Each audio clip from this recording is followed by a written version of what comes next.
بسم اللہ الرحمن الرحیم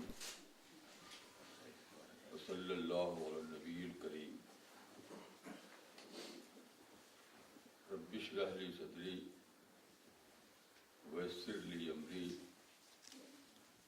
واحلل عقدۃ من لسانی یفقہوا قولی۔ آج کا ٹاپک ہے ڈسکوری آف ماڈرن ایج،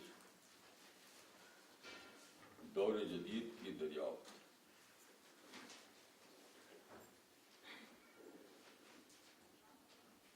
میری جو اسٹڈی ہے، میری اسٹڈی مجھ کو بتاتی ہے کہ ماڈرن ایج کیا ہے، اس کو کسی نے پہ نہیں جانا، نہ مسلم نے نہ نان مسلم نے۔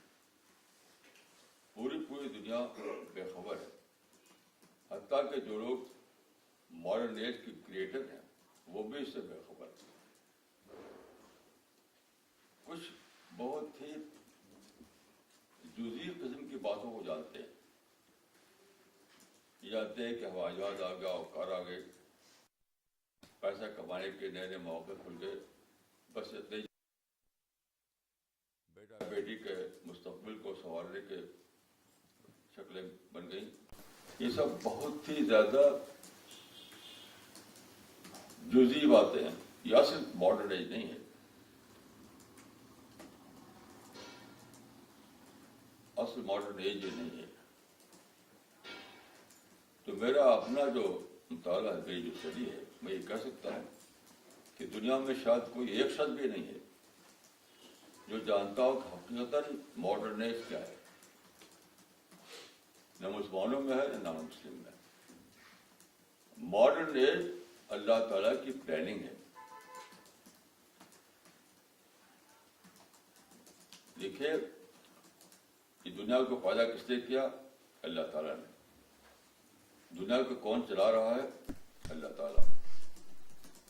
یہ معاملہ خود ہیومن ہسٹری کا ہے۔ انسان کو اللہ تعالیٰ نے دی ہے فریڈم، لیکن اس کے باوجود ہسٹری کو اللہ مینیج کر رہا ہے، آزادی کو باقی رکھتے ہوئے۔ کیونکہ بقیہ ریسٹ آف دا یونیورس میں یہ صورتحال نہیں ہے، وہاں اللہ کا ٹوٹل کنٹرول ہے، اس لیے وہاں آدمی سمجھ جاتا ہے کہ کوئی ہے جو کنٹرول کیے ہوئے ہے۔ لیکن انسان کی دنیا میں ہم جانتے ہیں کہ انسان کو آزاد ہے، انسان آزاد ہے، وہ طرح طرح کی حرکتیں کرتا ہے۔ اس وجہ سے انسان کے معاملے میں ہم سمجھ نہیں پاتے کہ یہاں بھی کوئی ہے جو انسان کی تاریخ کو کنٹرول کر رہا ہو، اس کو مینیج کر رہا ہو۔ اسی لیے ماڈرن ایج سے لوگ بے خبر ہیں۔ ماڈرن ایج نہ تو کسی سائنٹسٹ کا کریشن ہے، نہ کسی ویسٹرن نیشنز کا کریشن ہے، ان کو تو اللہ تعالیٰ نے استعمال کیا ہے۔ اصل میں یہ کریشن خود اللہ تعالیٰ کا ہے۔ اللہ تعالیٰ نے تاریخ کو اس طرح مینیج کیا کہ ماڈرن ایج دنیا میں آئے۔ ماڈرن ایج پورے معنی میں اللہ کے دین کے لیے کہ بالکل اس کے موافق ہے۔ یہ اللہ کے دین کے لیے سپورٹنگ ایلیمنٹ کے طور پر ظاہر ہوا ہے۔ یہ ہے تھیم آج کے بات چیت کی۔ اب میں اپنی بات کو شروع کرتا ہوں آج کی خبر سے، جو بہت زیادہ بہت گہرا تعلق ہے آج کے تھیم سے۔ آپ جانتے ہیں کہ آج سارے اخباروں میں سب سے بڑی خبر کیا ہے؟ سب سے بڑی خبر یہ ہے کہ افضل گرو کو پھانسی، افضل گرو کو پھانسی۔ یہ انگریزی پیپر دیکھیے آپ، گرو ٹیرر ہینگ۔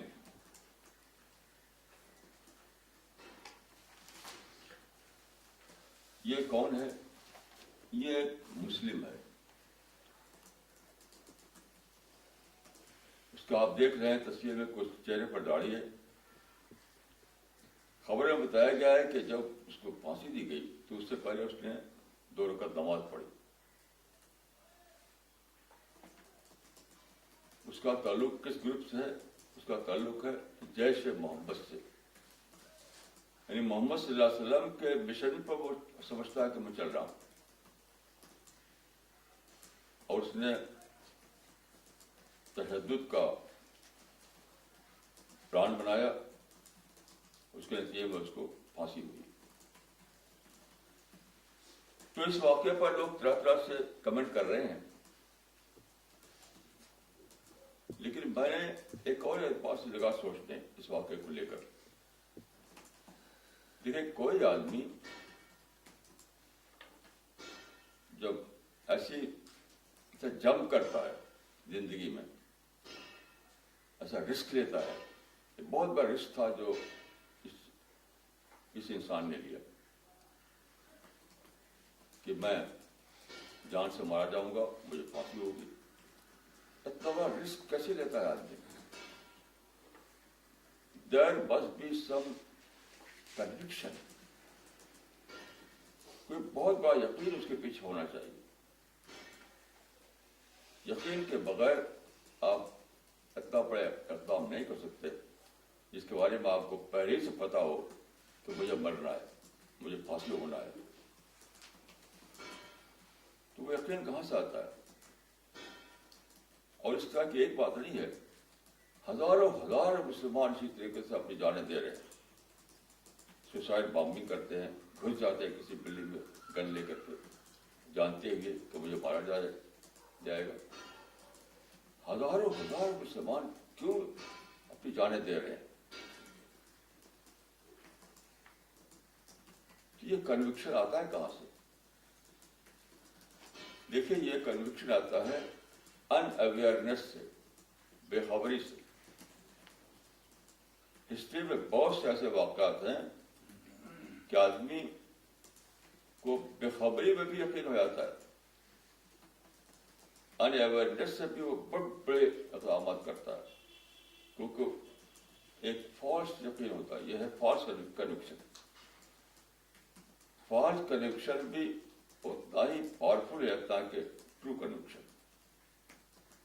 اس کی میں مثال دیتا ہوں آپ کو. سیکنڈ ورلڈ وار میں جاپانیوں نے پہلی بار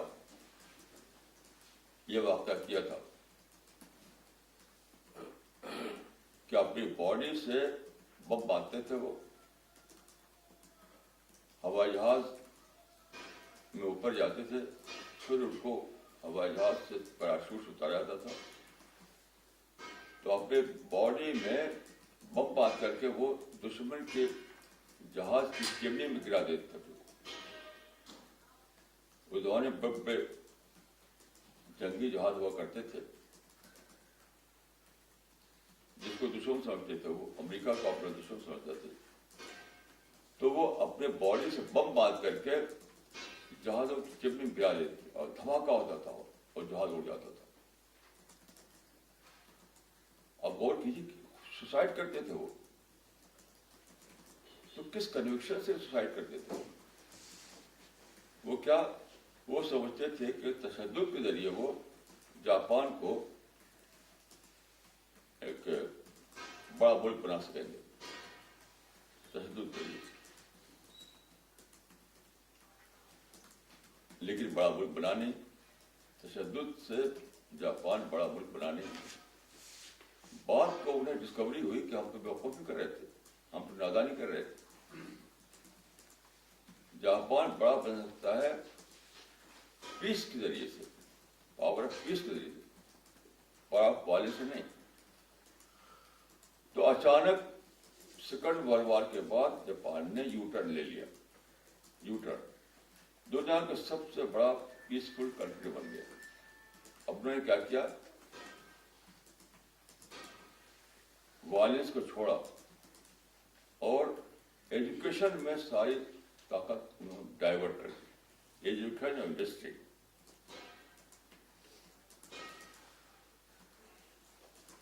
جاپان میں کوئی بھی جنگ کی بات نہیں کرتا, کوئی بھی وائلنس کی بات نہیں کرتا, کیونکہ انہوں نے they have discovered the value of peace, جبکہ اس سے پہلے وہ پیس کی ویلیو سے بے خبر تھے. تو وہ جو بم بات کر کے جنگی جہازوں چمنی اپنے گرا دیتے تھے, تو وہ بھی کنوکشن تھا اس کے پیچھے, لیکن وہ فالس کنوکشن تھا. اب جو جاپانی کر رہے ہیں وہ بھی کنوکشن ہے اس کے پیچھے, لیکن اب ٹرو کنوکشن ہے. تو سارے مسلمان دنیا بھر کے جو یا تو ٹیررزم کی باتیں کرتے ہیں یا عملاً ٹیررزم بن گئے. مجھے کوئی ایک دو مسلمان نہیں معلوم جو اس حوالے میں اس کو جانتا ہو کہ یہ دور امن کا دور ہے, کوئی نہیں. اللہ تعالیٰ نے ایک بہت بڑی پلاننگ کی, جس کو پلاننگ کو میں کہتا ہوں کہ from the age of violence to the age of peace. ایسی پلاننگ کی کہ وہ قدیم زمانے میں جو تھا وائلنس کو سب سے بڑی بات سمجھا تھا, سب بڑی طاقت, مائٹ از رائٹ. سب بڑی طاقت قدیم زمانے میں تلوار ہوا کرتی تھی. اس دور کو اللہ تعالیٰ نے نکالا, ایک نیا زمانہ پیدا کیا, یہاں سب سے بڑی طاقت امن ہے. یہ ایک بہت بڑی پلاننگ تھی اللہ تعالیٰ, یہ خام نہیں ہو گیا. اسی بات کا رسول اللہ صلی اللہ علیہ وسلم کے زمانے میں اعلان کیا گیا تھا, قرآن میں بھی حدیث میں بھی, کہ اب ایک نیا دور آ گیا. ایک لمبی جدوجہد کے بعد, کئی ہزار کی جدوجہد کے بعد کلمنیشن تھا اسلام کا آخری زمانہ. اس کے بارے میں آپ کو عرض کرنا چاہوں گا. قرآن میں دیکھیے سورہ المائدہ میں آیت ہے جس میں کہ تکمیل دین کا ذکر ہے. الیوم اکملت لکم دینکم کی جو آیت ہے سورہ المائدہ میں, اس نے فرمایا الیوم یئس الذین کفروا من دینکم فلا تخشوہم واخشون. کہا جاتا ہے کہ یہ قرآن کی آخری آیت ہے, رسول اللہ صلی اللہ علیہ وسلم کے زمانے کے آخری زمانے میں. اس کا ترجمہ یہ ہے کہ آج اہل کفر یا اہل انکار دین کے معاملے میں مایوس ہو گئے, تو اب تم ان سے نہ ڈرو, مجھ سے ڈرو. یعنی اب تم اہل انکار سے نہ ڈرو, اللہ سے ڈرو. اس کا مطلب کیا ہے؟ یہ ایک نئے دور کے آمد کا اعلان ہے کہ دور خوف ختم ہو گیا, دور امن آ گیا. دور خوف ختم ہوگا, دور امن آ گیا. یہ دور کی آمد کا اعلان تھا. یہ کوئی پراسرار فضیلت کا معاملہ نہیں ہے. دیکھیے یہی بات رسول اللہ صلی اللہ علیہ وسلم نے ایک حدیث سے فرمائی کہ ایک زمانہ آئے گا جب کہ ایک عورت حضرت موت سے ثنا کر جائے گی,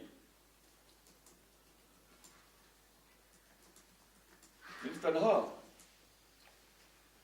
اونٹ پر بیٹھ کر, ولا تخاف الا اللہ, اس کو اللہ کے سوا کسی کا ڈر نہیں ہوگا. یہ کیا؟ یہ دور کی اعلان تھا کہ ایک نیا دور آنے والا ہے جبکہ خوف ختم اور امن کا ہر طرف دور دور. تو دیکھیے قدیم زمانے میں بہت تشدد ہوا کرتا تھا, ریلیجس پرسیکیوشن ہوا کرتا تھا. حدیث میں قرآن میں اس کا ذکر بار بار آیا. مثال کے طور پر دیکھیے,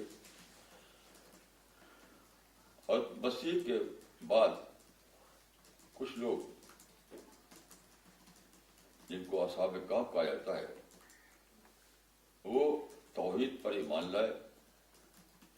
اس زمانے میں حضرت مسیح کی تعلیمات ابھی انہیں بگاڑ نہیں آیا تھا. یہ ترکی کے شمالی علاقے میں کچھ لوگ تھے. اس زمانے میں ترکی میں رومنس کی حکومت تھی. رومنس کی، تو وہ لوگ مشرک ہوا کرتے تھے. تو توحید ان کے لیے ناقابل برداشت تھی، اور ان کو خطرہ ہوا کہ انہیں مار ڈالیں گے. تو وہ خاموشی سے اپنے گھروں سے نکل کے چلے گئے پہاڑ کے کھو میں. یہ کھو ابھی بھی موجود ہے، انٹرنیٹ پر دیکھ سکتے ہیں آپ. بائبل میں بھی اس کا ذکر ہے. بائبل میں ان کو 7 سلیپرز کہا جاتا ہے. اس سے بھی اس بات پر کہ اللہ ایک ہے، ان کو اپنی بستی میں رہنے کی اجازت نہیں تھی. یا تو اللہ ایک کہنا چھوڑو، یا تم کو ہم قتل کر دیں گے. حضرت ابراہیم کو دیکھی، اللہ ایک ہے کہنے پر آگ میں ڈال دیا گیا. کوئی ان کا جرم نہیں تھا، ان کے خلاف کوئی کرمنل کیس نہیں تھا. صرف یہی بات تھی کہ انہوں نے کہا کہ اللہ ایک ہے، اسی ایک کی عبادت کرو. قرآن میں سورہ البروج میں لکھی جائے وما نقموا منهم الا ان يؤمنوا بالله العزيز الحميد. یہاں بھی اصحاب الاخدود کا ذکر ہے. آگ کے گڑھے میں کوئی لوگ ڈال دیا گیا تھا. کس لیے؟ نہایت ہی پیسفل تھے وہ لوگ، لیکن صرف توحید کو مانتے تھے. اللہ ایک ہے، اسی کی عبادت کرو. یہ پورا کا پورا ہزاروں سال کا دور تشدد کا دور تھا. تو وہ دور جو تھا، اللہ تعالیٰ نے انسان کو آزادی دے دی ہے. آزادی کو مس یوز کرنے کی وجہ سے یہ دور تھا. تو اللہ تعالیٰ انسان کی آزادی کو ابالش نہیں کر سکتا. یہ ممکن نہیں کہ انسان کی آزادی کو منسوخ کر دیا جائے کام سے پہلے. تو آزادی کو باقی رکھتے ہوئے اللہ تعالیٰ نے تاریخ کو مینج کیا، یہاں تک کہ وہ اسلام کا زمانہ آ گیا. اب آپ دیکھیے، حضرت آدم کی پیدائش کے بعد اللہ تعالیٰ نے پیغمبر بھیجے انسانوں کی ہدایت کے لیے.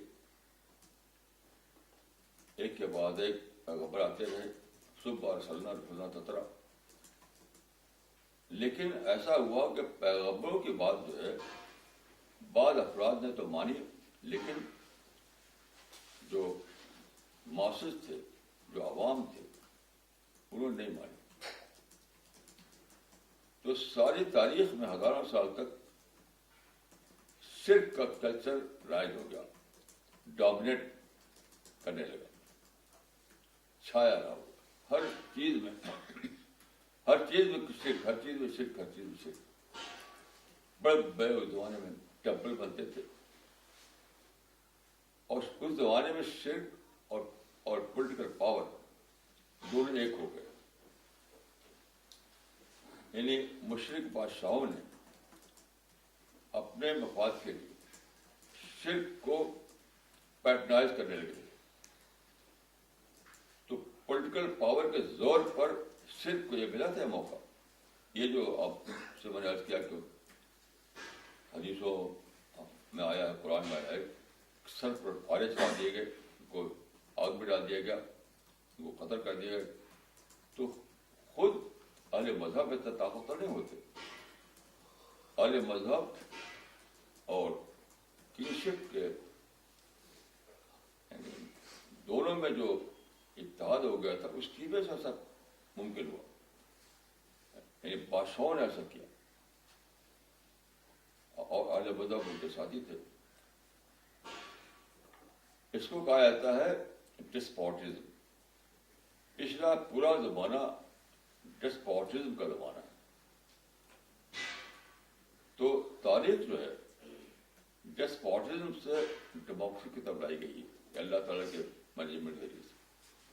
یہ تاریخ کا سفر ہے فرام ڈسپوٹزم ٹو ڈیموکریسی. آج جو آپ آزادی دیکھ رہے ہیں، آپ وہاں بیٹھ کر اللہ کی باتیں کر رہے ہیں، پہلے زمانے میں ممکن نہیں تھا. یہ کمیونیکیشن بھی نہیں تھا. یہ سب کیا ہے؟ ڈیموکریسی کی وجہ سے. یہ اگر ڈسپوٹک رول ہوتا آج بھی تو ہم کچھ نہیں کر سکتے. ہم آپ مار کر پھینک دیا. تو فرام ڈسپوٹزم ٹو ڈیموکریسی یہ ہسٹری کا ایک سفر اللہ تعالیٰ نے کروایا. کب ایسا ممکن ہوا؟ یہ کیسے ہوا؟ اب آپ دیکھیے اس میں اللہ کا مینجمنٹ کیسے ہوا. جب ایک لمبی مدت انبیاء آتے رہے لیکن ہسٹری میں چینج نہیں آیا، یعنی ڈسپوٹزم کا خاتمہ نہیں ہوا، ڈسپوٹک رول کا خاتمہ نہیں ہوا، جو کہ اصل رکاوٹ تھا. یہ ظلم جو ہے مشرکین کی وجہ سے نہیں تھا، ڈسپوٹک رولر کی وجہ سے تھا. تو اللہ تعالیٰ کو یہ کرنا تھا کہ ڈسپوٹک کنگ اور مشرکین دونوں کو ایک دوسرے ڈسوسیٹ کر دیا جائے، ان کا تعلق کاٹ دیا جائے. ڈسپوٹک رولرس کی جو سرپرستی ملی ہوئی تھی شرک کلچر کو، وہ ختم کر دی جائے. تو اللہ تعالیٰ نے ایک پلاننگ کی، ہمیں آزادی، انسان کی آزادی کو برقرار رکھتے ہوئے پلاننگ. اس کے لیے اللہ تعالیٰ نے کو ایک انسان درکار تھا اس پلاننگ کے لیے. کیونکہ دیکھیے یہ چینج لانا تھا، یہ چینج اس طرح نہیں تھا کہ اس سے کوئی اچانک چینج آ جائے. آپ اپنے گھر میں ایک سوئچ دباتے ہیں تو فوراً لائٹ ہو جاتی ہے، دوسری سوئچ دباتے ہیں تو فوراً پنکھا چلتا ہے، فین چلنے لگتا ہے. تو ہسٹری میں اس طرح چینج نہیں آیا کرتا. اس کو کہتے ہیں انسٹنٹلی چینج آنا. ہسٹری میں انسٹنٹلی چینج نہیں آیا کرتا. ہسٹری میں چینج آتا ہے پروسیس کے روپ میں، پروسیس کے روپ میں چینج آتا ہے. تو اللہ تعالیٰ کو ایک پروسیس چلانا تھا ہسٹری میں. اس کے لیے ایک انیشیٹر درکار تھا جو اس پروسیس کو چلائے، انیشیٹ کرے. تو اس کے لیے اللہ تعالیٰ نے انتخاب کیا حضرت ابراہیم کا، جو اب سے 4000 سال پہلے عراق میں آئے تھے. قرآن میں ایک آیت ہے، وَإِذِ ابْتَلَىٰ إِبْرَاهِيمَ رَبُّهُ بِكَلِمَاتٍ فَأَتَمَّهُنَّ قَالَ إِنِّي جَاعِلُكَ لِلنَّاسِ إِمَامًا. یعنی اللہ نے ٹیسٹ لیا ابراہیم کا کئی چیزوں میں، تو ابراہیم اس میں پورے اترے. تو اللہ نے فرمایا کہ اے ابراہیم میں تم کو دنیا کا امام بناتا ہوں. اسی ٹیسٹ کا ایک حصہ تھا جب انہوں نے خواب میں دیکھا کہ میں اپنے بیٹے کو ذبح کر رہا ہوں اور بیٹے کو ذبح کرنے کے لیے آمادہ ہو گئے. دیکھیے کوئی عشق عاشقی کا معاملہ نہیں تھا. بیٹے کو ذبح کرنے کا معنی کیا تھے کہ ہر دوسری چیز کو سیکنڈری بنانا اور صرف اللہ کے کا جو کاز ہے اس کو پرائمری بنانا. یہ مطلب تھا. آخری چیز بیٹا ہوتا ہے. تو ایسا کر کے حضرت ابراہیم نے ثابت کیا کہ میں اپنے بیٹے کو بھی ایکسکیوز نہیں بناؤں گا. اللہ کے راستے میں بیٹے کو بھی میں ایکسکیوز نہیں بناؤں گا. میرا سپریم کنسرن جو ہے وہ صرف اللہ کا کاز ہوگا. یہ تو چاچا اللہ نے چھوڑے چلنے نہیں دی، بیٹے کو ذبح ہونے نہیں دیا.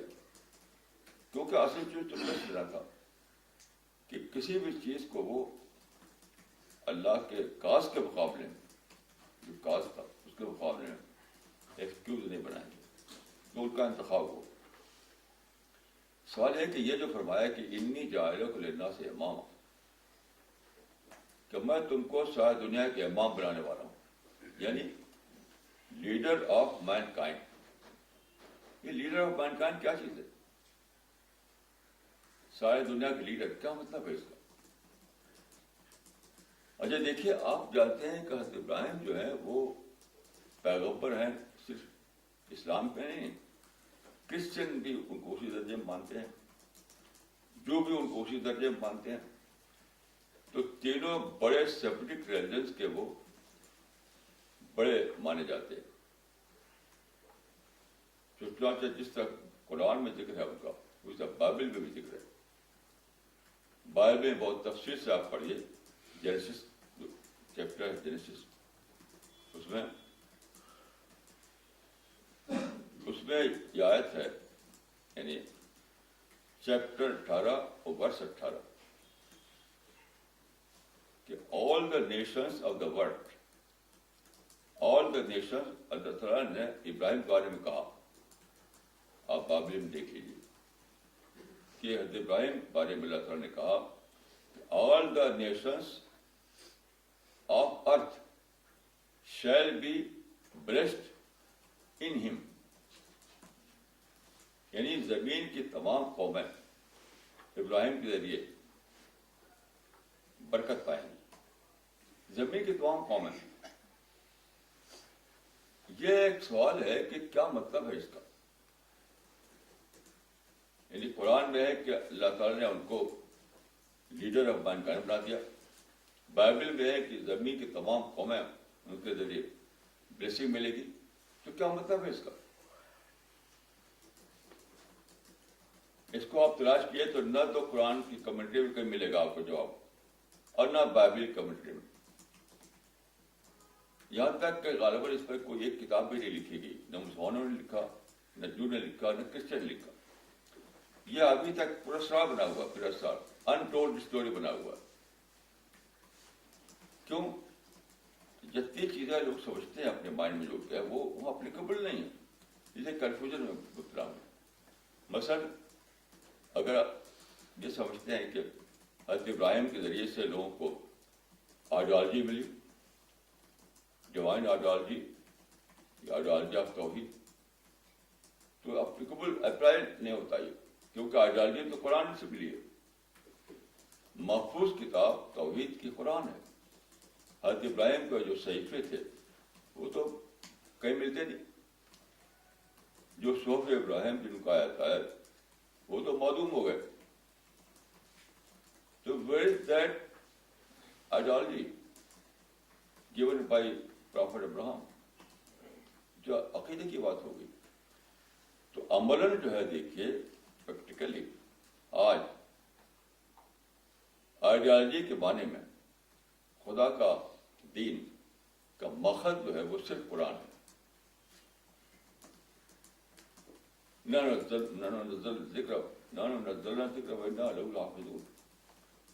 تو اگر آپ یہ کہیں کہ حضرت ابراہیم کے ذریعے سے دنیا کو آئیڈیالوجی ملی تو کہاں ملی؟ ان کے وقت موجود نہیں، وہ تو ملی قرآن سے جو رسول اللہ صلی اللہ علیہ وسلم کو اترا تھا. اچھا، اگر آپ یہ کہیں کہ حضرت ابراہیم کے ذریعے دنیا بھر میں خدائی حکومت قائم ہوئی تو وہ کہاں قائم ہوئی؟ کب حضرت ابراہیم کے ذریعے ساری دنیا میں ایک گلوبل رول قائم ہوا جس کے پریزیڈنٹ تھے وہ حضرت کبھی ہوا نہیں. اس لیے لوگ بہت کنفیوژن میں ہے کہ کیا مطلب ہے اس کا کہ ابراہیم جو تھے وہ لیڈر آف مینکائنڈ تھے، ان سے زمین کے تمام قوموں کو برکت ملی. تو اس بات کو نہ تو یہودی کھول سکے، نہ کرسچن کھول سکے، اور نہ مسلمان کھول سکے، کیونکہ جو ماڈل کے ذہن میں ہے وہ اپلائی نہیں ہوتا. یہ ماڈل کہ انہوں نے ساری دنیا کو آئیڈیالوجی آف توحید دی، تو وہ آئیڈیالوجی آف توحید تو قرآن کے ذریعے ملی. اگر یہ کہیں کہ انہوں نے کوئی حکومت قائم کی تو کوئی تاریخ نہیں بتاتی کہ انہوں نے کبھی کوئی حکومت قائم کی.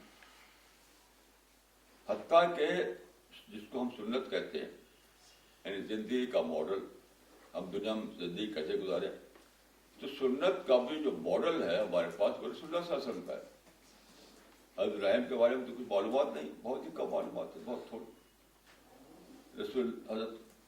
حضرت ابراہیم کے ذریعے، حضرت ابراہیم کی زندگی کی جو باتیں ہمیں معلوم ہے اس سے ہم پوری زندگی نہیں گزار سکتے. اس لیے کہ رسول اللہ کی سنت ہمیں درکار ہے. یہاں پہ آپ دیکھیے تو حضرت ابراہیم آپ امام نہیں بنا سکتے. جس معنی میں آپ بنانا چاہیں گے تو وہ آپ کنفیوژن میں ہو جائے گا، کیونکہ وہ اپلیکیبل نہیں ہوگا. وہ تو there must be some other meaning of امامت، وہ ہمیں تلاش کرنا ہے. تو وہ کیا ہے اس کو میں عرض کرنا چاہتا ہوں. دیکھیے وہ میتھڈ کے اعتبار سے ہے. میتھڈ کے اعتبار سے حضرت ابراہیم کے ذریعے ایک نیا میتھڈ ہسٹری میں انٹروڈیوس کیا گیا. ایک نیا میتھڈ وہ کیا تھا؟ ڈومیسٹک ماڈل کے بجائے ڈیموکریٹک ماڈل. یہ سادہ بات نہیں تھی، اس کے لیے ہزاروں سال کا پروسیس چلا، تب جا کے ایسا پاسبل ہوا ہے. کیونکہ میں نے عرض کیا کہ انسٹینٹلی ایسے واقعات نہیں ہوتے کہ آپ نے سوئچ دبائی اور واقعہ ہو گیا. ایسا نہیں ہوتا. ہسٹری میں جو چینج آتا ہے وہ ایک پروسیس کے روپ میں آتا ہے. تو حضرت ابراہیم کا کمال یہ ہے کہ انہوں نے اس ہسٹری کو پروسیس کیا. اس ہسٹری کو پروسیس کرنے والے تھے. یہ بہت ہی بڑی بات ہے. اس ہسٹری کو پروسیس کرنے والے تھے حضرت ابراہیم. یہ ہے ان کا درجہ، یہ ان کا لیڈر آف مین کائنڈ ہونا. یہاں پر دیکھیے اللہ تعالیٰ نے ایک ٹو فولڈ پلاننگ کی. Twofold planning. یہ جو میں عرض کر رہا ہوں کہ یہ ڈسپوٹک ماڈل کے بجائے ڈیموکریٹک ماڈل، اس کے لیے اللہ تعالیٰ نے ایک ٹو فولڈ پلاننگ کی. ایک تو اللہ تعالیٰ نے اس کا پروٹوٹائپ قائم کرا دیا حضرت ابراہیمی کے ذریعے سے. پروٹوٹائپ یعنی ابتدائی نمونہ. وہ کیسے؟ حضرت یوسف جو تھے وہ حضرت ابراہیم کے گریٹ گرینڈ سن تھے. حضرت ابراہیم کے گریٹ گرینڈ سن تھے. ان کے ذریعے سے حضرت ابراہیم کی فیملی تھی کنا میں، یعنی جب عراق چھوڑ کر آئے تو کنا میں بسے، جو شام اور فلسطین کے درمیان ایک مقام تھا. وہاں پر پیدا ہوئی حضرت یوسف. ان کے والد تھے حضرت یعقوب. تو نوجوانی کی عمر میں ایسا ہوا کہ ایسے حالات پیدا کیے گئے کہ وہ کنا سے پہنچ گئے مصر میں. کنا ایک گاؤں تھا اس زمانے میں، ایک گاؤں میں تھے وہ، اور مصر میں ان کو پہنچا دیا گیا. وہاں کی جو کیپٹل تھا، وہاں کی جو ایک یعنی متبادل شہر تھا، وہاں پہنچا دیا گیا. کیوں؟ اللہ تعالیٰ نے دیکھا کہ اس کا پروٹوٹائپ بنانے کے لیے بیسٹ کوئی جگہ اگر ہے تو مصر میں ہے، جہاں ایک ڈفرینٹ ٹائپ کا کنگ ہے. ویسا کنگ نہ تاریخ میں پہلے کا بھی پایا گیا نہ بعد. جو کنٹمپرری کنگ تھا دوسرے زمانے کا، وہاں پہ ایک ڈائناسٹی تھی جس کو کہتے ہیں ہکساس کنگ. تو وہ ایک ٹپکل کنگ کا بادشاہ تھا، وہ جس کے ذریعے ممکن تھا کہ وہاں اس کا ایک پروٹوٹائپ بنایا جائے، یعنی ڈیموکریٹ رول کا پروٹوٹائپ. تو وہاں پر یوسف پہنچائے گئے. اور حضرت یوسف مختلف حالات جو آپ پڑھیے قرآن مجید میں آپ دیکھ سکتے ہیں سورہ یوسف میں. یہاں تک کہ یہ وقت آیا کہ بادشاہ نے ان کو آفر دے دیا کہ تم مصر کے خزائن یعنی مصر کے وسائل، مصر کے ریسورسز کو ایڈمنسٹریٹر کو یہ بادشاہ نہیں دے دی. ایز یعنی بادشاہ جو تھرون تھا وہ تو بادشاہ کے پاس رہا، لیکن ملک میں جو مسائل تھے وہ ان کے ہاتھ میں دے دیے. اس زمانے میں مسائل کیا تھے؟ ایگریکلچر. اس زمانے میں انڈسٹری نہیں ہوا کرتی تھی آج کل کے طریقے سے. ایک ہی سورس تھا انکم کا، وہ تھا ایگریکلچر. اسی پر بیس کرتی تھی اکانمی. ایگریکلچرل اکانمی کا زمانہ تھا وہ. تو سارے وسائل اس سے وابستہ تھے. حضرت یوسف کو اس نے سارے زمین کے مصر کے وسائل دے دیے. بائبل میں ایک بہت بامانہ لفظ ہے کہ only in regard to the throne I will be greater than you. بادشاہ نے کہا only in regard to the throne I will be greater than you. ان تخت میرے ہاتھ پر رہے گا, تخت پر میں ہی بیٹھوں گا, لیکن باقی سب تمہارے حصے میں رہے گا. یہ تھا پروٹوٹائپ. پروٹوٹائپ کا مطلب کیا ہے کہ اللہ تعالیٰ کے یہ مطلوب تھا کہ یہ جو پولیٹیکل پاور ہے اس کو کنفائن کر دیا جائے ایڈمنسٹریشن تک, اور باقی ساری زندگی کے معاملات آزاد ہو جائے. مطلب مذہب, ایجوکیشن, لاء, ورک, یہ سب آزاد ہو جائے جو کہ پہلے آزاد نہیں تھے. تو اسی کو میں کہہ رہا ہوں ڈیموکریٹک ماڈل. ڈیسپوٹک ماڈل میں مناپلی تھی. ڈیسپوٹک ماڈل میں مناپلی تھی, یعنی بادشاہ کے ہاتھ میں سب کچھ ہوتا تھا, کوئی چیز فری نہیں ہوا کرتی تھی. ڈیموکریٹک ماڈل میں کیا ہوا کہ سوائے ایڈمنسٹریشن کے ہر چیز کو فریڈم مل گیا. اسی وجہ سے ہم آپ یہاں بیٹھے کام کر رہے ہیں. یہ ڈیموکریسی کی وجہ سے ہے. تو ڈیموکریسی میں کیا ہوا کہ یہ مان لیا گیا کہ جو پولیٹیکل پاور ہے وہ اختیار کرے گی پالیسی نان انٹرفیئرنس کی. یہ پہلے کبھی بھی نہیں تھا کہ پیورلی جو پولیٹیکل ایڈمنسٹریشن ہے اس کے سوا جو زندگی کے شعبے میں وہاں جو رولر ہے وہ انٹرفیئر نہیں کرے گا.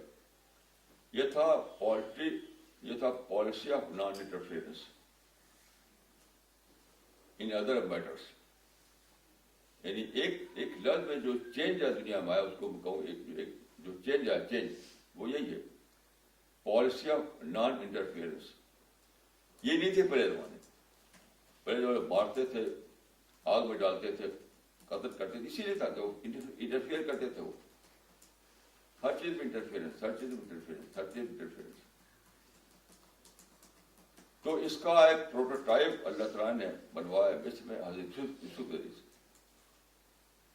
اب جو ماڈرن ڈیموکریسی ہے اسی کا ایک جنرل یعنی ایک زیادہ بڑا اس کا ماڈل ہے.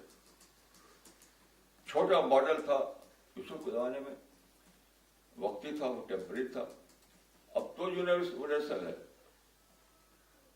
تو اسی کو میں کہہ رہا ہوں کہ تاریخ کا سفر ہوا ہے from despotic model to democratic model. Despotic model میں مناپلی تھی, بادشاہ کی مناپلی ہر چیز پر. اسی لیے کسی کو آزادی نہیں تھی. آپ دعوتی کام نہیں کر سکتے تھے, آپ عبادت نہیں کر سکتے تھے, آپ توحید کو عقیدہ نہیں بنا سکتے تھے اپنا, کیونکہ ہر چیز میں کنگ انٹرفیئر کرتا تھا. ہر چیز کو اپنی مناپلی قائم کی ہوئے تھا. تو اس کو توڑا گیا اور ڈیموکریٹک ماڈل دنیا میں لایا گیا.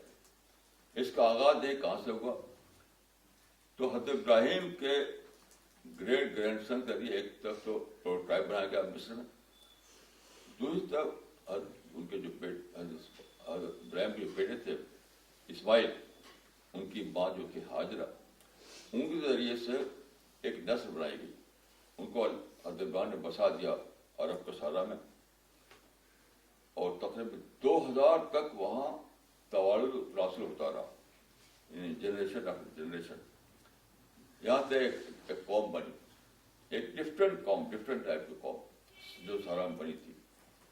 انہیں میں سے رسول اللہ پیدا ہوئی, انہیں میں صحابہ بنے. تو یہ جو گروہ تھا جو رسول اللہ کو ایمان لا کر کے صحابہ بنا, تابعین اور تبع تابعین بنے, ان لوگوں نے تاریخ میں اس پروسیس کو آگے بڑھایا جو شروع کیا تھا ابراہیم میں. تو یہ پروسیس شروع ہوا, مکہ سے مدینہ آیا, پھر دمشق آیا, بغداد گیا, قرطبہ آیا. اور یہاں تک کہ وہ فرانس میں پہنچا۔ آپ جانتے ہیں کہ 18ویں صدی میں پہلی بار فرانس میں یہ لفظ استعمال کیا گیا، ڈیموکریسی کا لفظ۔ تو یہ اسی پروسیس کلمینیشن تھا جو حضرت ابراہیم کے ذریعے شروع ہوا تھا، وہ پروسیس کہ ڈیسپوٹک ماڈل کی بجائے دنیا میں ڈیموکریٹک ماڈل آئے۔ لیکن اللہ تعالیٰ کو اس کی پرواہ نہیں کہ کون تخت پر بیٹھا ہوا ہے۔ اللہ کو اس سے یہ اللہ that is not God's concern. آج کل جو لوگ سمجھتے ہیں کہ خدائی حکومت، یہ تو بالکل ہی بیس لیس بات ہے، اس کا اسلام سے کوئی تعلق نہیں، کوئی خدائی حکومت کا معاملہ نہیں ہے۔ دنیا کا جو نظام ہے اس میں کون تخت پر بیٹھا ہوا ہے یہ اللہ کا کنسرن نہیں ہے۔ اللہ کا کنسرن یہ ہے کہ اللہ کے دین آزاد ہو، یعنی آپ عقیدے میں آزاد ہوں، عبادت میں آزاد ہوں، ادا ورک میں آزاد ہوں، ایجوکیشن میں آزاد ہوں، یہ کنسرن ہے اللہ تعالیٰ کا۔ تو پچھلے ماڈل میں جو ڈسپوٹک ماڈل جس کو اس میں یہ سب ممکن نہیں ہوا کرتا تھا۔ تو ایک پروسیس چلا تاریخ میں، اور وہ پروسیس ہوتے اس سے کلمیشن ہوا اس کا فرانس میں، اور پھر یورپ میں پھیلا، پھر ساری دنیا میں پھیلا، اور ڈیموکریٹک ماڈل ایکسیپٹڈ ماڈل بن گیا۔ اور 1948 میں جب اقوام متحدہ بنی، یونائیٹڈ نیشنز، تو اس میں ساری قوموں نے شرکت کر کے اس کو آخری طور پر پختہ کر دیا، پکا کر دیا۔ یہی ماڈل اب سارے ملکوں میں چلے گا، دنیا میں چلے گا، یہی یونیورسل نارم بن گیا، یونیورسل نارم بن گیا۔ یہ ہے امامت کا مطلب، یہ تمام قوموں کو برکت دینے کا مطلب، یعنی in terms of opportunity, in terms of opportunity, یہ دروازہ کھلے گا آزادی کا، سب کو موقع ہوگا کہ وہ جس طرح چاہے اللہ کی عبادت کریں، جس طرح چاہے اللہ کا قدر رکھیں، جس طرح دعوت کریں، یہ مطلب ہے، اور اس میں سب لوگ فائدہ اٹھانے کا موقع ان کو کھلے گا۔ تو اپرچونٹی کے ساتھ بھی یہ بات ہے، نہ کہ اس معنی میں کہ کوئی حکومت قائم ہو جائے گی، اس معنی میں نہیں ہے۔ یہ بہت بڑا چینج آیا ہے تاریخ میں، مسلمان اس کو جانتے نہیں، کسی لڑبڑ نے۔ اب جو ہزاروں ہزار لوگ جانے دے رہے ہیں اپنی، اس کا نام رکھتے ہیں جیش محمد، اور اسی قسم کے نام رکھتے ہیں اسلامی جہاد۔ یہ سب کیا ہے؟ یہ نہ جیش محمد ہے نہ اسلامی جہاد ہے، یہ صرف بے خبری کی بنا پر ہے کہ اللہ تعالیٰ نے راستہ کھول دیا ہے امن کا، اب خوب دعوتی کام کرو، کمیونیکیشن کو استعمال کرو، ٹریول کرو، پرنٹنگ پریس اور پرنٹ میڈیا، الیکٹرانک میڈیا کو استعمال کرو، اور ساری دنیا میں اسلام کو پہنچاؤ، ساری دنیا میں لوگوں کو اللہ کے پیغام سے باخبر کرو، کوئی رکاوٹ نہیں اس کے لیے۔ ایک فرضی، ایک فالسہوڈ میں جیتے ہیں یہ تمام لوگ، وہ سمجھتے ہیں کہ دنیا میں ان کے خلاف کانسپریسی ہو رہی، ان کے خلاف ظلم ہو رہا ہے، ان کے خلاف انجسٹس ہو رہا ہے۔ یہ سب ایک فالسہوڈ میں جینا ہے، جیسے فالسہوڈ میں جی رہے تھے جیپنیز سیکنڈ ورلڈ وار سے پہلے، اور پھر جانے دے رہے تھے کام پر۔ جب اس فالسہوڈ سے باہر آئے تو لگا کہ ہم جاننے کی کوئی ضرورت نہیں ہے، ہم شاید دنیا میں۔ اب انہوں نے، جاپانیوں نے اتنی بڑی ترقی کی ہے کہ تاریخ میں پہلی بار ایک لفظ دنیا میں دیا انہوں نے، اکانومک سپر پاور۔ یہ پہلی بار یہ لفظ جاپان نے دیا۔ تو آج جاپان دنیا میں اکانومک سپر پاور بنا ہوا ہے۔ کیسے؟ امن کی طاقت سے۔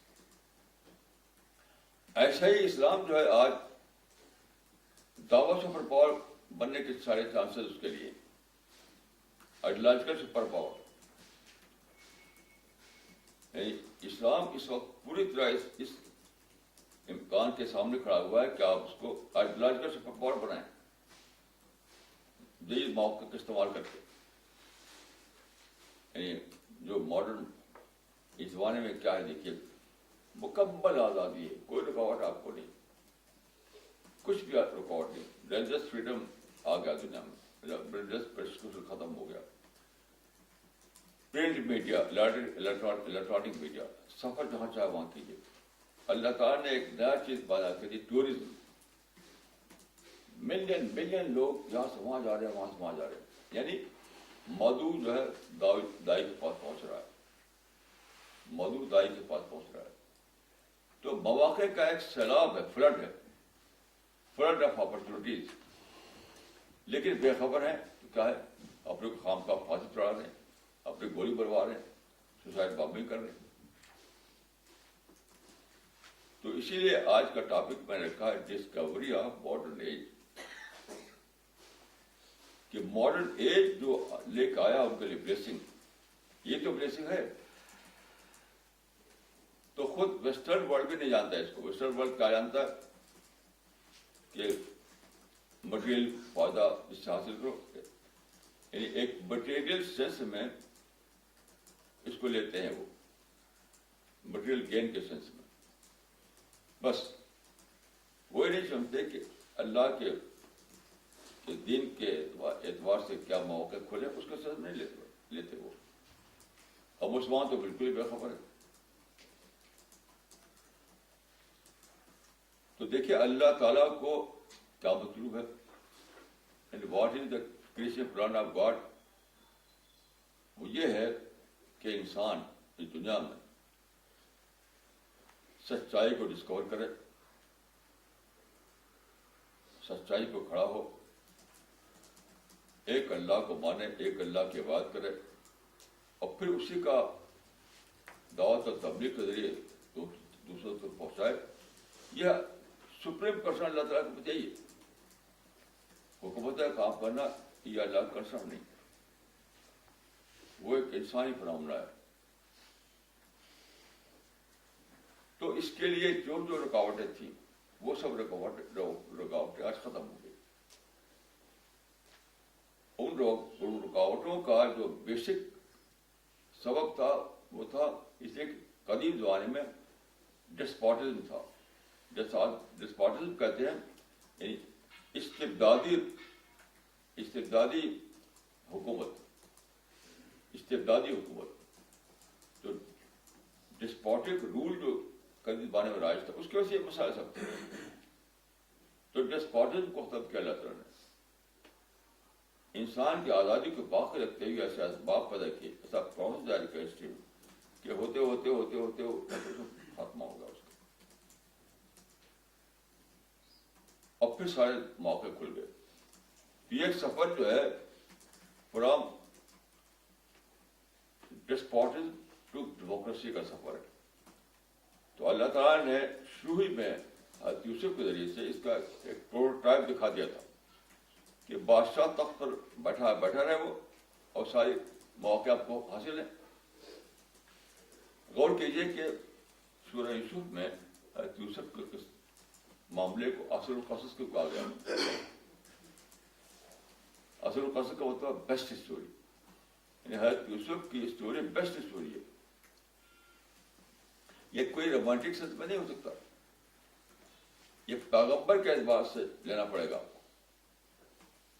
یعنی حضرت یوسف کی جو اسٹوری ہے، why it's called as a best story. Best story یہی ہے کہ آنے والے زمانے میں ایک نیا دور جو آ رہا تھا، اس کا پروٹوٹائپ تھا وہ، یعنی چھوٹے پیمانے پر اور ٹیمپرری طور پر ایک نمونہ دکھا دیا گیا کہ دیکھو بادشاہ اگر اپنے کو کنفائن کر لے پولیٹیکل تھرون تک اور سارے مواقع میں آزادی دے دے تو کتنا زبردست موقع مل جاتا ہے کام کرنے کا، کوئی رکاوٹ ہی نہیں۔ تو اللہ کو یہ مطلوب ہے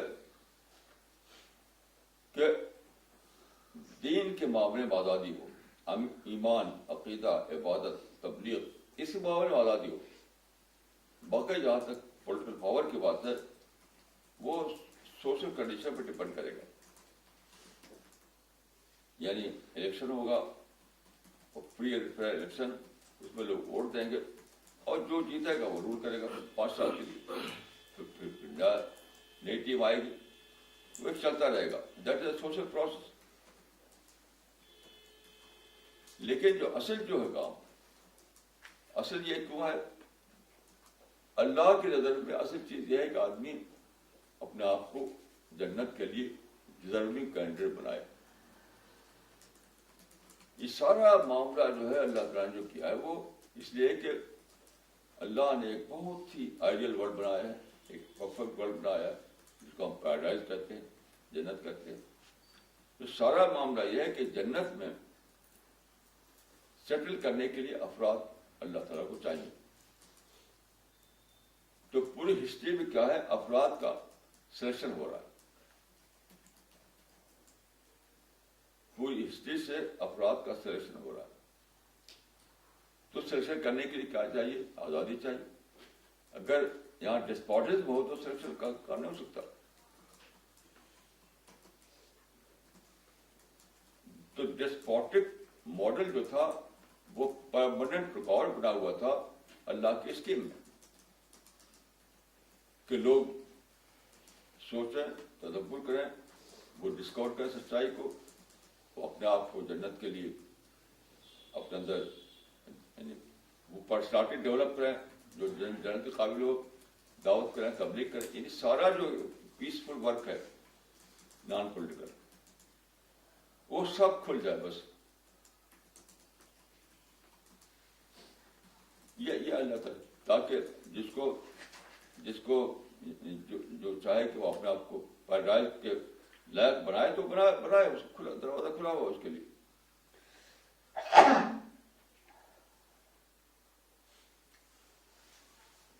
تو پولیٹیکل انسٹیٹیوشن کو الگ کر دیا گیا اور جو نان پولیٹیکل انسٹیٹیوشن سے اس کو الگ کر دیا گیا.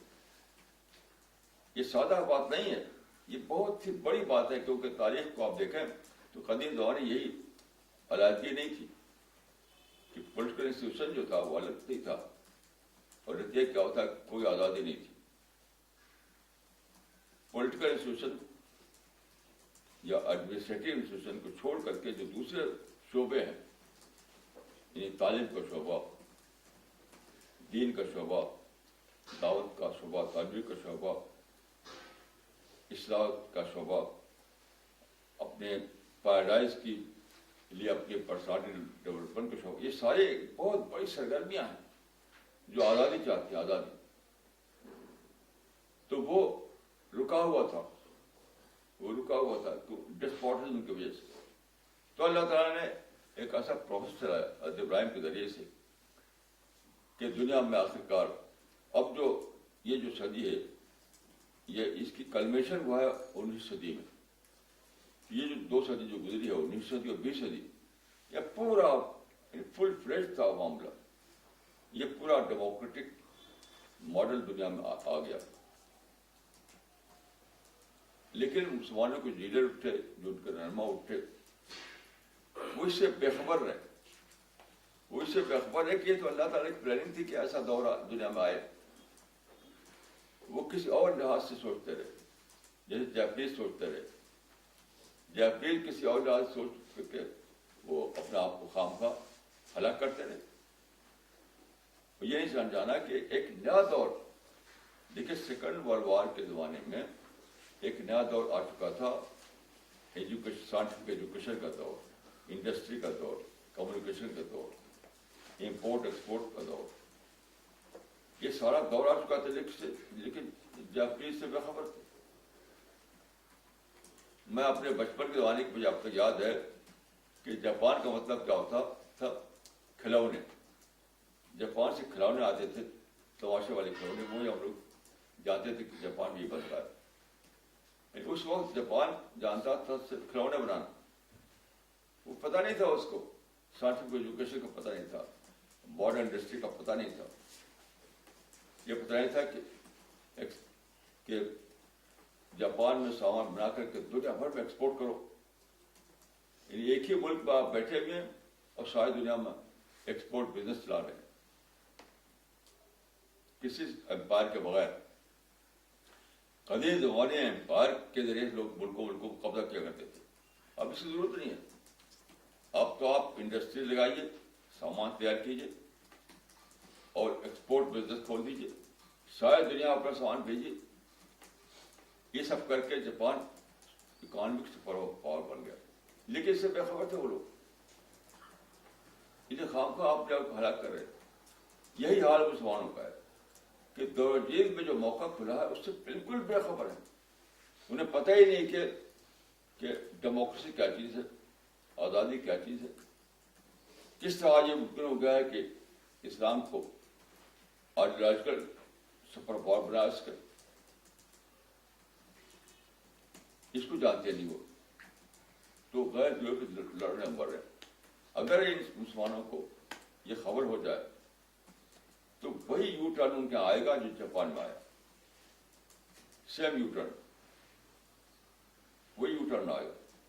یہ سب چھوڑ کر کے وہ اسلام کو چیمپئن بن جائیں گے,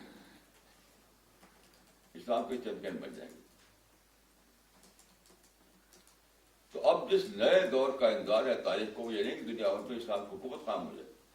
یہ بھی ایک فالسہوڈ میں جینا ہے. اللہ تعالیٰ کو یہ مطلوب ہی نہیں ہے ساری دنیا میں اسلام کی حکومت ہو یا مسلمانوں کی حکومت ہو. یہ مطلوب نہیں ہے. اللہ تعالیٰ کو جو مطلوب ہے وہ کہ ساری دنیا باخبر ہو جائے اللہ کے, یعنی جو کتنے پلان ہے اس سے باخبر ہو جائے. وہ حدیث میں نے کئی بار سنائی آپ لوگوں کو کہ لا یبقی علی ظہر الارض بیت بدر ولا عبر الا اطفأ اللہ کلمۃ الاسلام. جو ساری زمین, سارا جو گلوب ہے اس پہ جتنے گھر ہیں چھوٹے بڑے, سب میں اللہ کا کلمہ پہنچ جائے گا. یعنی سب کو یہ بتانا ممکن ہو جائے گا کہ what is the creation plan of God, کہ خدا نے انسان کو کیوں بنایا, انسان سے کیا مطلوب ہے, یہ دنیا میں انسان کو کس طرح رہنا ہے, انسان کی ایٹرنل سالویشن کے لیے کیا چیز مطلوب ہے. ان سب چیزوں سے باخبر کرنا ممکن ہو جائے گا. قدیم زمانے میں جب کمیونیکیشن نہیں تھا, آزادی نہیں تھی اور جغرافی کا علم نہیں تھا, تو یہ سرے سے ممکن ہی نہیں تھا کہ آپ دنیا بھر کو بتا پائیں. اس وقت کوئی انسان جانتا نہیں تھا کہیں آسٹریلیا ہے, کہیں امریکہ ہے, اس سے بے خبر تھے لوگ بے خبر اس سے تھے کہیں آسٹریلیا ہے کہیں امریکہ. آج زمین کے چپا چپا جو ہے آپ جانتے ہیں, ہر چیز سے آپ باخبر ہیں, ہر جگہ آپ پہنچ سکتے ہیں, ہر جگہ آپ کی ریچ میں ہے. پہلے زمانے میں دیکھیے پڑوسی کا مطلب کیا تھا. پڑوسی کا مطلب وہ تھا کہ وہ شخص جس کا گھر آپ گھر سے ملا ہوا ہو, جس کا گھر آپ گھر سے ملا ہوا ہو تو وہ پڑوسی ہے. لیکن آج دیکھیے یہ ایج آف یعنی یہ الیکٹرانکس کا ایج ہے. آج ایک نیا کانسیپٹ پڑوسی کا آیا, الیکٹرانک نیبرہڈ. اس کو کہتے ہیں, یعنی ساری دنیا ایک ولیج بن گئی, گلوبل ولیج. ساری دنیا گلوبل ولیج کا مطلب کیا ہوا, سارے لوگ آپ کے الیکٹرانک پڑوسی بن گئے. تو کیسی عجیب تبدیلیاں ہوئی. یہ تبدیلیاں کس لیے ہوئی ہیں, یہ تبدیلیاں ہوئی اللہ کے دین کے لیے, اللہ کے دین کے لیے. تو ویسٹ نے لیا اس کو مٹیریل سینس میں, وہ صرف عیش کرنے لگے. مسلمانوں نے اس کو لیا ساری سعودی پانے میں لڑ چھیڑ دی انہوں نے. تو ویسٹ بھی بے خبر اور مسلمان بھی بے خبر کہ سب کچھ اس لیے ہوا کہ اللہ تعالیٰ کو مطلوب تھا کہ جنت کی تیاری کے لیے سارے مواقع کھل جائیں. خوب کو جس کو جو چاہتا ہو اپنا جنت کے لیے تیار کرے. سائنٹیفک نالج بھی دنیا میں آ گئی, کمیونیکیشن بھی دنیا میں آ گیا, اور ٹریولنگ ممکن ہو گئی. یہ سارے مواقع کس لیے کھلے ہیں, تاکہ ایک انسان اپنے آپ کو جنت کے لیے ٹرین کرے. میں دعا کرتا ہوں کہ اللہ تعالیٰ مجھ کو آپ کو اس کی توفیق عطا فرمائے کہ ہم دنیا کو بتا سکیں یہ بات. وہ لوگ ہو لہٰذا استغفر اللہ علیہ وسلم.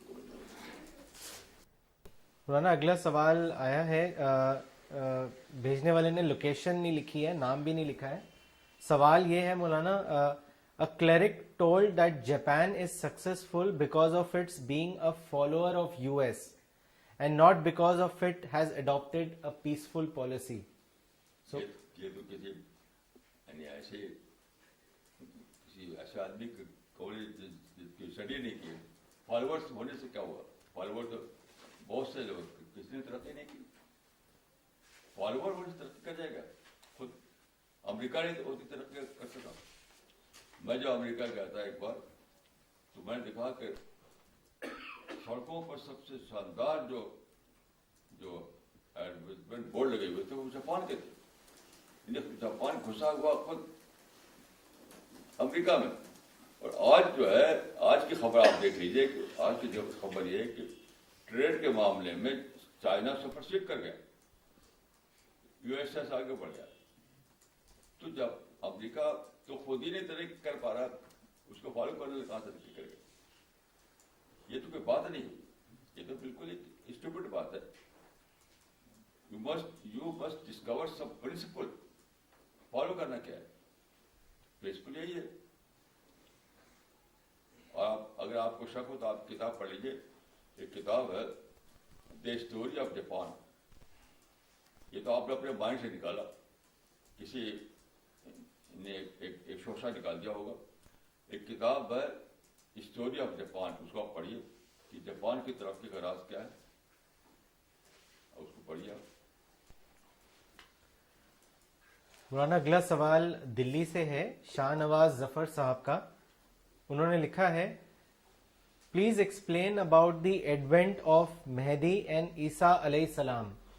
Are they supposed to come physically or it is a conceptual role in this modern age? دیکھیے بیسک بات یہ ہے, آپ ساری حدیثیں جو ہے پڑھیے اس سلسلے میں. ساری حدیثیں, کسی بھی حدیث میں یہ نہیں ہے کہ کوئی آدمی آئے گا تو کہے گا کہ میں مہدی ہوں, میں مسیح ہوں, یہ ڈکلیئر کرے گا. ایسا ہی نہیں. جبکہ پیغمبر آتا تو وہ ڈکلیئر کرتا ہے کہ میں مری ہوں, انا نبی ہو جا کر, انا رسول رب العالمین. تو کسی بھی حدیث میں جو حدیثیں اس سلسلے میں آئی ہیں اس میں یہ بات نہیں ہے کہ آنے والا اپنی زبان سے کہے گا کہ میں مہدی ہوں یا میں مسیح ہوں. اس سے ہی اپنے آپ یہ بات ثابت ہو جاتی ہے کہ وہ ایک رول ہے, وہ رول ہے. یہ تو لوگوں نے جنہوں نے دعوے کیے ہیں وہ تو میں سمجھتا ہوں کہ بیسلے دعوے تھے.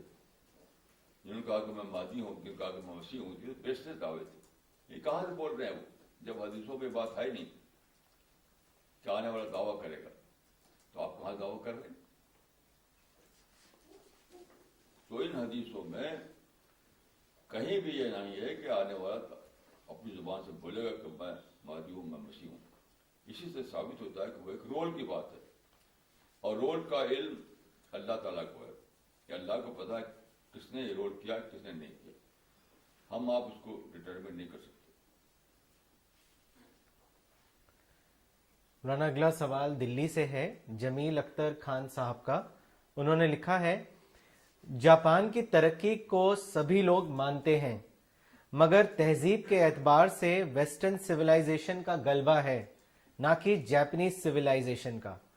اس کے بارے میں آپ کیا کہیں گے؟ جاپان کی کوئی سویلائزیشن ہی نہیں ہے, کوئی سویلائزیشن جاپان کی نہیں. یہ تو عجیب غریب سوال ہے. یہ آپ بتائیں کہ جاپان کی سویلائزیشن کیا چیز ہوتی ہے؟ یہ تو کچھ بھی نہیں. اور ویسٹرن سویلائزیشن کو بھی آپ مسلمان سمجھتے ہیں کہ ویسٹرن نام ہے نیوٹری کا,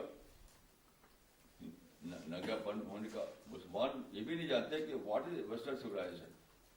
چند اسی قسم چیزوں کو لے کر ویسٹرن سویلائزیشن مانتے ہیں. ویسٹرن سویلائزیشن اس بات کا نام ہے, وہ ہماری آپ کی بھی سویلائزیشن ہے کہ نیچر میں اللہ تعالیٰ نے جو طاقتیں چھپا رکھی تھی اسے ڈسکور کرنا, وہ ہمارے آپ کی سب کی چیز ہے, وہ ویسٹ کی چیز نہیں ہے. وہ یہ جو چیزیں آج دیکھتے ہیں آپ, کار ہو یا ہوائی جہاز ہو یا کمیونیکیشن ہو, ایک کیمرہ ہو, ایک کمپیوٹر, یہ اسی نیچر میں. اللہ کے برائی نیچر میں موجود تھی پہلے سے، اس کو ڈسکور کر کے استعمال کیا. یہ تو ہمارے آپ کی سب کی ہے. لوگ سمجھتے ہیں کہ ویسٹرن سویلائزیشن کوئی الگ شیطانی دنیا کی چیز ہے. یہ بالکل ہی بے خبری کی بات ہے. یہ تو میں نے کہا کہ سب بالکل بے خبر ہے لوگ کہ واٹ از ویسٹرن سویلائزیشن، جانتے ہی نہیں، بغیر بولے ہوئے تقریر کرتے ہیں. مولانا اگلا سوال دلی سے ہے مس نغمہ صدیقی کا. انہوں نے لکھا ہے paradise is the real goal اور destination for which man should strive for. Can you give some guidelines on how one should become a deserving candidate for paradise? دیکھیے قرآن میں ہے کہ ذالک جزاء من تزکیٰ، کہ جنت اس کے لیے جو اپنا تزکیہ کرے. تزکیہ کا مطلب کیا ہے؟ اپنے کو تیار کرے. تیار کیا معنی ہے؟ دیکھیے قرآن میں بہت سی آیتیں سے معلوم ہوتا ہے کہ جنت کے لوگ بہت زیادہ ان کا اندر پازیٹیو مائنڈ ہوگا، وہ بہت زیادہ پیسفل ہوں گے، ان کے اندر بہت زیادہ یعنی ویل وشنگ ہوگی تو ایک دوسرے کے لیے. وہ کبھی کسی کے ڈیوشن کریٹ نہیں کریں گے، وہ کبھی منفی بولی نہیں بولیں گے.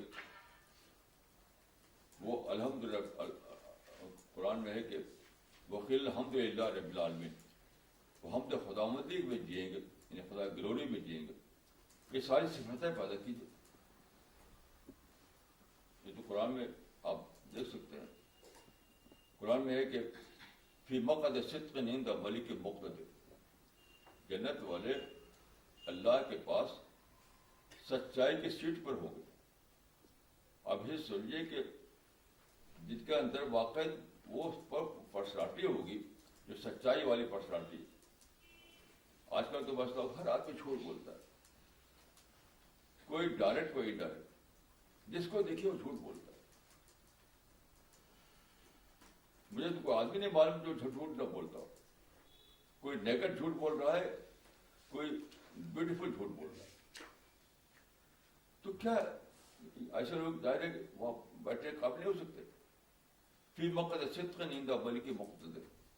آپ کو بہت سوچ کر کے جینا ہوگا دنیا میں کہ میری زبان سے صرف سچ نکلے. سچ کیا ہے؟ جو ریئلٹی ہو، جو واقعے کے مطابق ہو، جو باہر کے جو حقائق ہے اس سے کورابریٹ کر رہا ہو، وہ سچ ہے. یہ سب صفتیں اپنے اندر پیدا کرنا، اپنے آپ کو جنت کا ڈیزرو کینڈیڈیٹ بنانا ہے. مولانا اگلا سوال دھامپور سے ہے مہتاب احمد صاحب کا. انہوں نے آپ سے پوچھا ہے what is the meaning of Jaish Mohammed, اس کے بارے میں آپ بتائیں.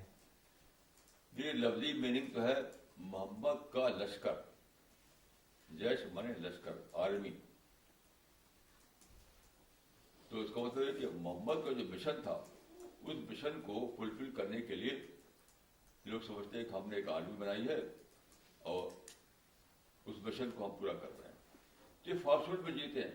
رسول اللہ کا یہ مشن ہی نہیں تھا کہ بم مارو گن چلاؤ. رسول اللہ کا مشن تو پیسفل مشن تھا.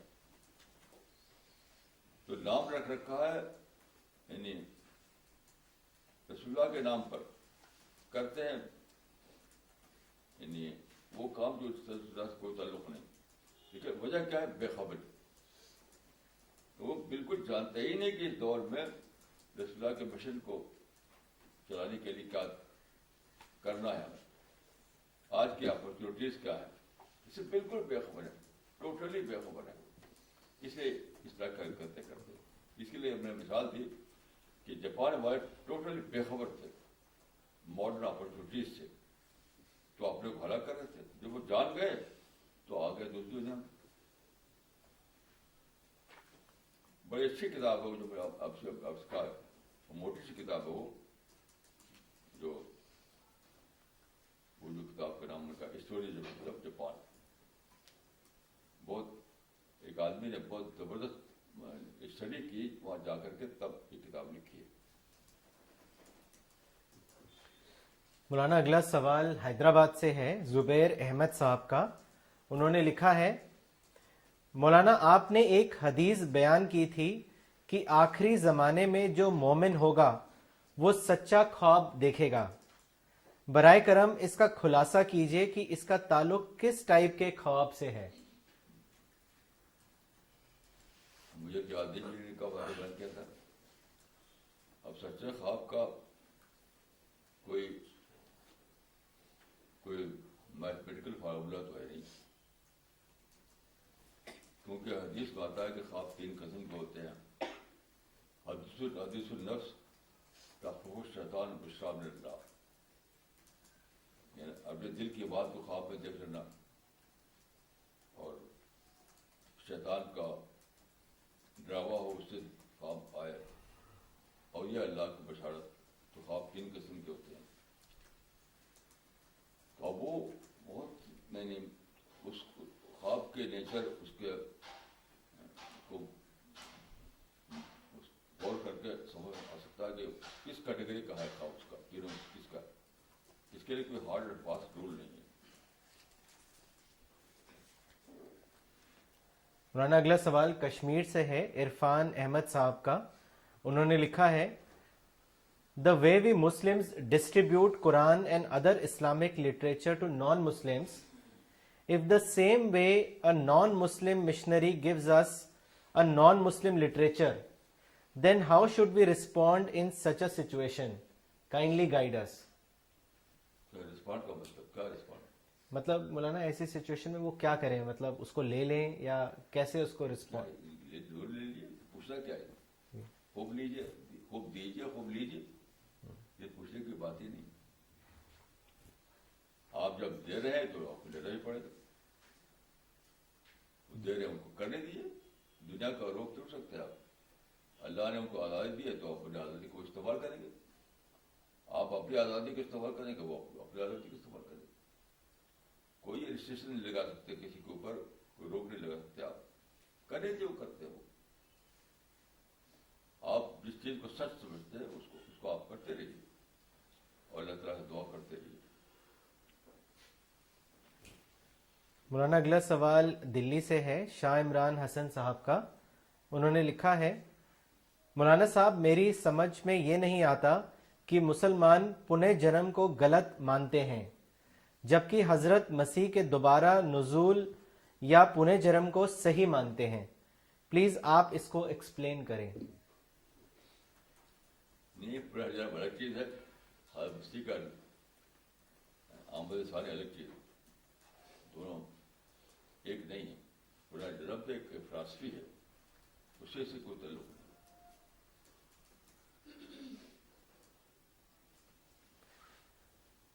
مولانا اگلا سوال دلی سے ہے، مسٹر راکیش کا. انہوں نے آپ سے پوچھا ہے کہ does Islam teach its adherents to react? What is your opinion on this? کیا مطلب؟ کہ جو اسلام کو فالو کرتے ہیں، کیا اسلام ان کو ریئیکٹ کرنے کی ٹیچنگز دیتا ہے؟ آپ کا اس پہ کیا اوپینین ہے؟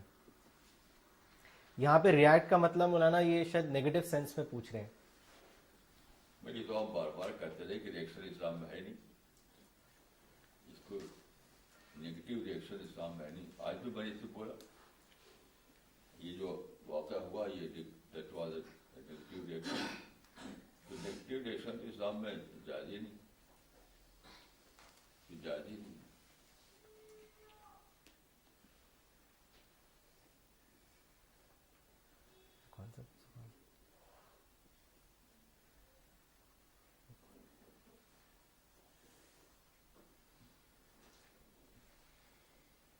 مولانا ایک اور سوال آیا ہے پونے سے، جنہوں نے بھیجا انہوں نے نام نہیں لکھا ہے، بٹ وہ یہ آپ سے پوچھنا چاہ رہے ہیں کہ کیا اسلام سوسائڈ بامبنگ کو پرمٹ کرتا ہے؟ بالکل حرام ہے، پوچھنے کی بات ہی نہیں. اسلام میں ہر قسم کی خودکشی حرام ہے، چاہے سوسائڈ بامبنگ ہو، چاہے تلوار سے اپنے کو کاٹ لیں اور ریوالور چلا لیں. کوئی بھی ایکسکیوز نہیں ہے جس کی وجہ سے آپ سوسائڈ بامبنگ. یہ تو بعض علماء نے فتوے دیے، وہ میں اس فتوے کو بالکل غلط سمجھتا ہوں. قطعاً جائز ہی نہیں ہے سوسائڈ بامبنگ، یعنی ایبسولوٹ سینس میں وہ ناجائز. مثلاً کہتے ہیں کہ فلسطین میں جائز ہے، یہ بالکل اسٹوپڈ فتویٰ ہے. یہ ایسے ہی سے کوئی کہے کہ ٹھیک ہے مسجد میں شراب پینا ناجائز ہے لیکن مندر میں جا کے پی سکتے ہو، یہ کوئی بات ہے؟ یہ کوئی فتویٰ ہے؟ یہ کوئی فتویٰ نہیں ہے، بالکل بیس لیس بات.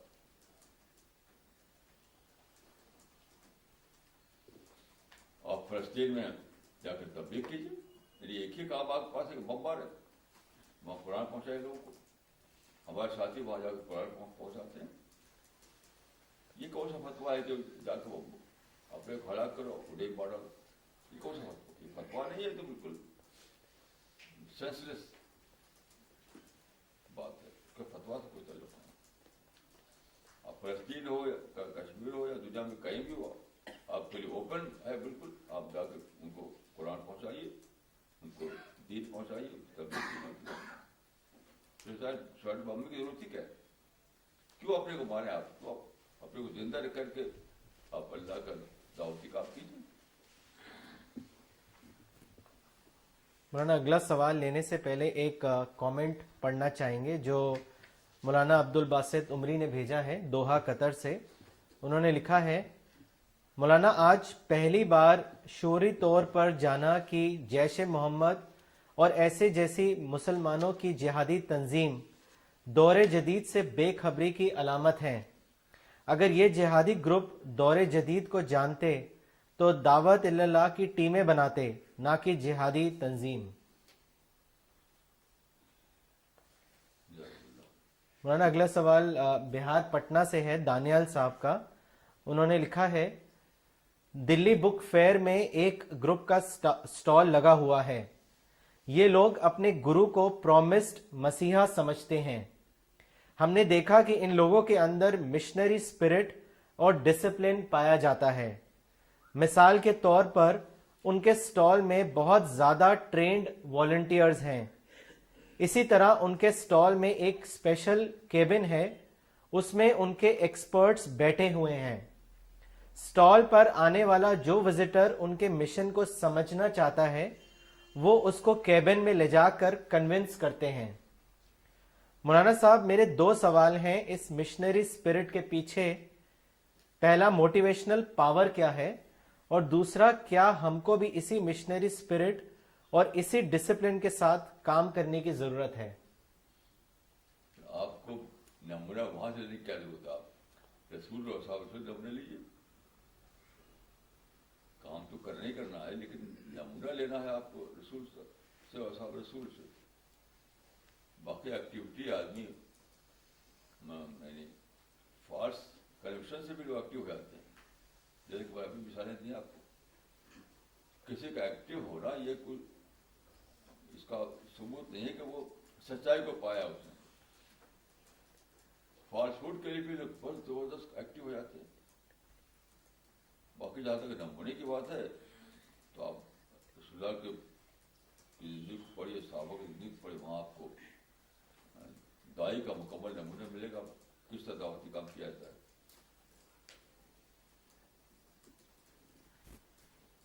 مولانا ایک سوال ابھی آیا ہے فرحان خان صاحب کا، انہوں نے لوکیشن نہیں بتائی ہے.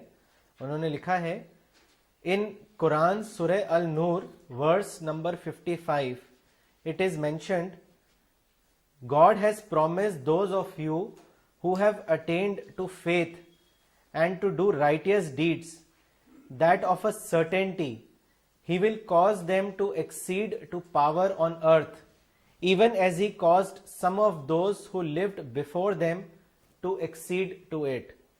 In light of this ayat, how can we reconcile to what Maulana has said today?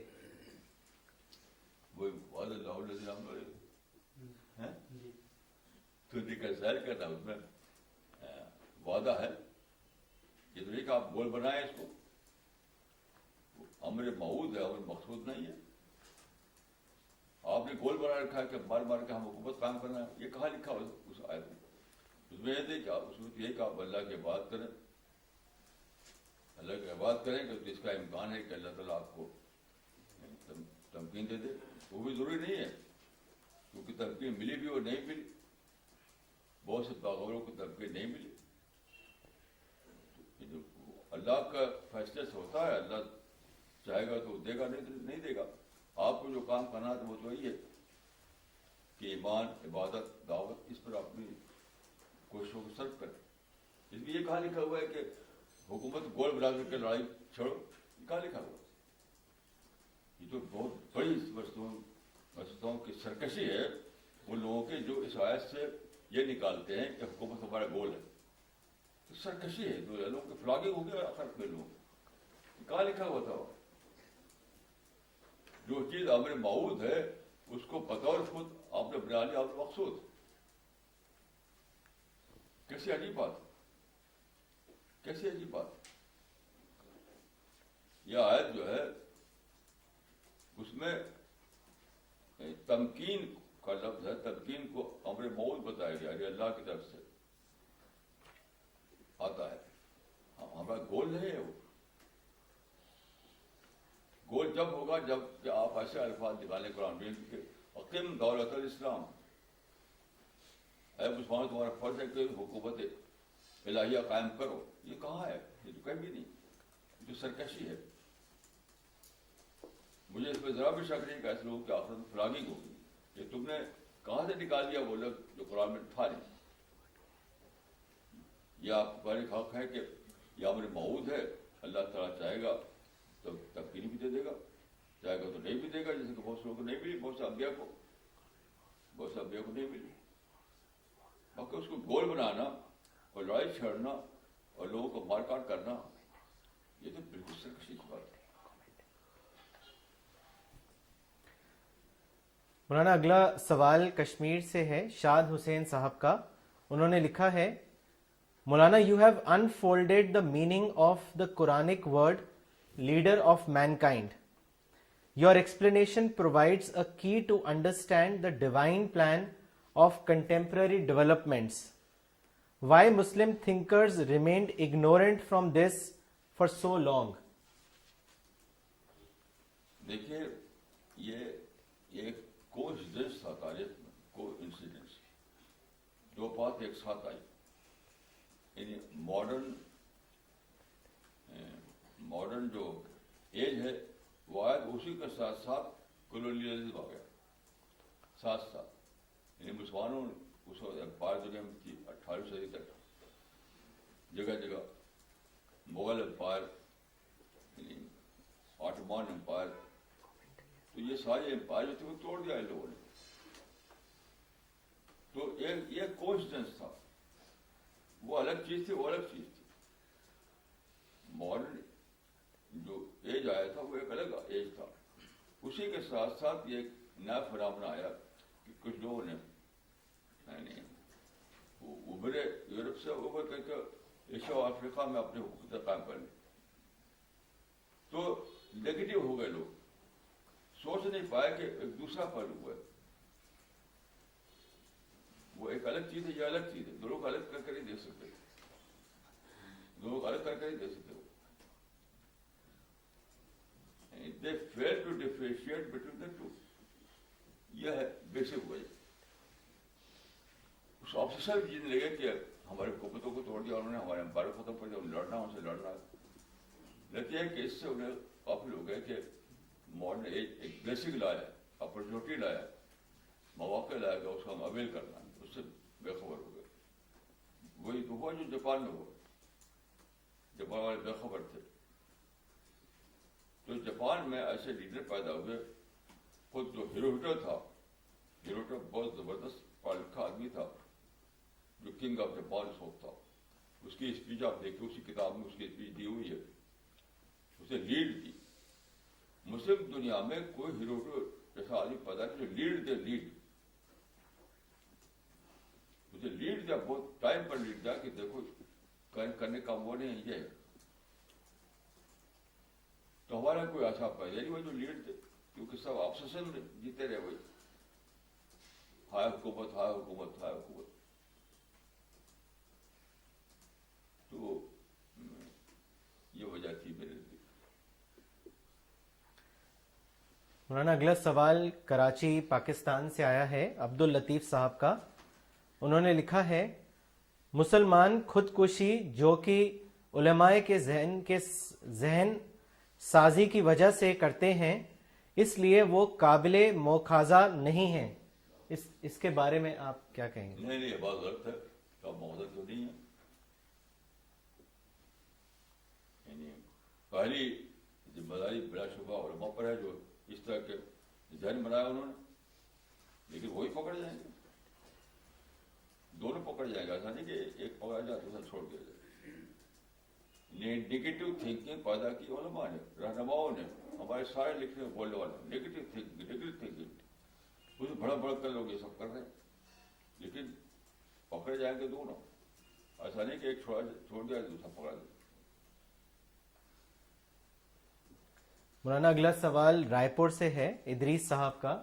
انہوں نے لکھا ہے، in past Muslims had to fight to remove the hurdles in دعوی work. These days, Muslims fighting is one of the biggest hurdle in doing dawa work. The hurdles in dawa work is not external, but internal, and that is the conduct of Muslims. Muslims are regarded as the troublemaker in the world and misfit for society. My question is it right to conclude that the right way to follow the ideology of Prophet and continuation of Prophet's mission would be to be the custodian and promoter of peace, justice, education and well-wishing for all? What is your comment? کہ مولانا پہلے جو جیسے آپ نے کئی بار بتایا کہ religious persecution کو مسلمان دعوی ورک اس لیے نہیں کر پاتے تھے کیونکہ ریلیجس پرسیکیوشن تھا، بٹ وہ ختم ہونے کے بعد اب آج بگیسٹ ہرڈل وہ خود ہے، کیونکہ آپس میں اتنے زیادہ ریاکشن ہوتے ہیں، لڑائیاں ہوتی ہیں. تو وہ یہ پوچھنا چاہ رہے ہیں کہ کیا صحیح طریقہ پروفٹ کی سنت کو فالو کرنے کا یہی ہوگا کہ وہ پیس کو پروموٹ کریں، ایجوکیشن کو پروموٹ کریں؟ جی جی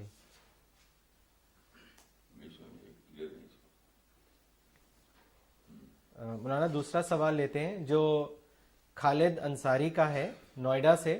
انہوں نے لکھا ہے، مولانا one of my acquaintance who is an IFS officer in a series of interactions got stuck on the logical explanation of the purpose of creation.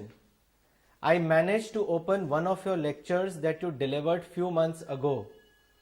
You traced the history of thought and specifically talked about philosopher Thales and how the thought progressed to Galileo and Newton. What drew his attention is your specific mention of the model of thought, mythological, philosophical, and intelligent design, and how Quran talks about the meaning and the purpose of creation. Now your lecture CD is with the gentleman, and out of curiosity he listened to it over 6 times. Maulana, I want to share with what he said after 3 months. The world is blind, especially the Muslims who fail to recognize the amazing wisdom of Maulana Waiduddin Khan, who is a special gift of God to the mankind of this age. Jazakallah.